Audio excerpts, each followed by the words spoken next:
Akasbani Imphal Ngangbam Nganthoi na pau pazari.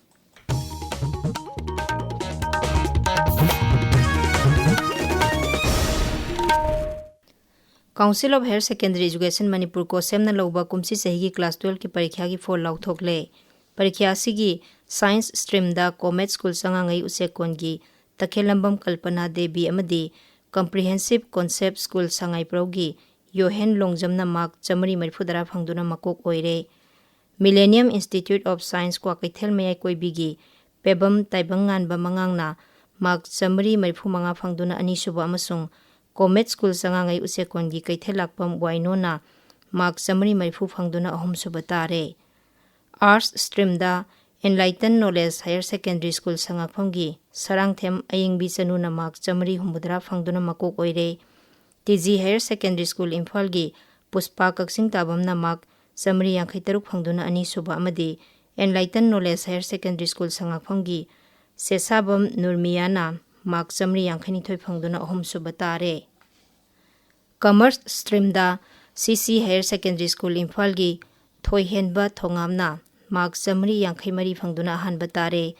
TG Higher Secondary School Imphal gi Haurongbam Kenyana mark chamari kunthahumdoi phangduna ani suba amasung CC Higher Secondary School Imphal gi athokpam deni na mark chamari kunthamathoi phangduna ahum suba tare.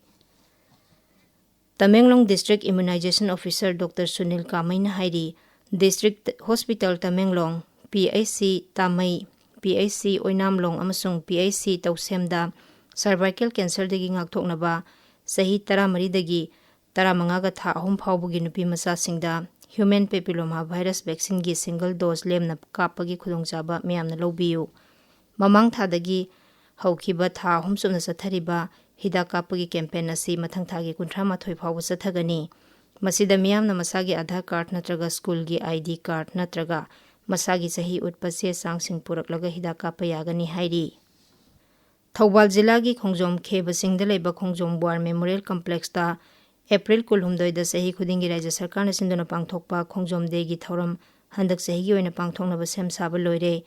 Numit asigi mangoina nangasi full rehearsal gi thoram pangthokre. Maduda Manipur gi Rajyapal gi ADC Manipur Police Department ki makok thongbo official sing Home Vibhag ki makok thongbo official sing saruk yakhi. Pradhan Mantri Narendra Modi amasung Kha Korea gi Rashtrapati Lee Jae-myungga ngasi New Delhi da unaduna lebak ani gi marakta sana khotnaba kala sanskriti amasung creative industry yauna tongan balamda tengbang pinanaba yana se mari sahi taunakre. Lusingba ani yauna pangthokhiba paugi mifam amada Sri Modi na hai lebak animakta ganatantra selthom amasung ain ngakpagi manaba chatnabi lei. Sri Modi na hai haukiba sahi 10 da lebak ani gi leinariba mari singthaningai oina phagalakli. Mangna hai Rashtrapati Lee gi handaki khongchar asina lebak ani gi marakta thajanaba hengarhanbaga loinana tungkoiba mari thambada mateng oiragani. Rashtrapati Draupadi Murmu na hairi haujaki matamda lebak ama chaukhathanbada infrastructure ningthina semgatpa haibasi yamna maru oi. Indian Railways amasung Central Engineering Service Roads ki Assistant Executive Engineer singi Probationary Officer singa ngasi Rashtrapati Bhavan unabada Srimati Murmu na hai Railway amasung highway singi phibam phagadhanduna manung hanjinba mafam singda selthom amasung samaj ki phibam phagadhanbada chauna mateng oiri. Rashtrapati na hai Railway gi infrastructure gi phibam phagadhanbana miyam gi chathok chasinda sel changba hantahali mireibak-tagi sel thadabagi chang hengarhanduna chakhot tharang gi phibam phagadhali. Rail lambi amasung lambi thong gi phibam phagadhanba haibasi chathok chasin gi pambai phagadhanba khaknatana selthom samajik amasung lebak ki apunba saktam sagatpada chauna mateng oihali.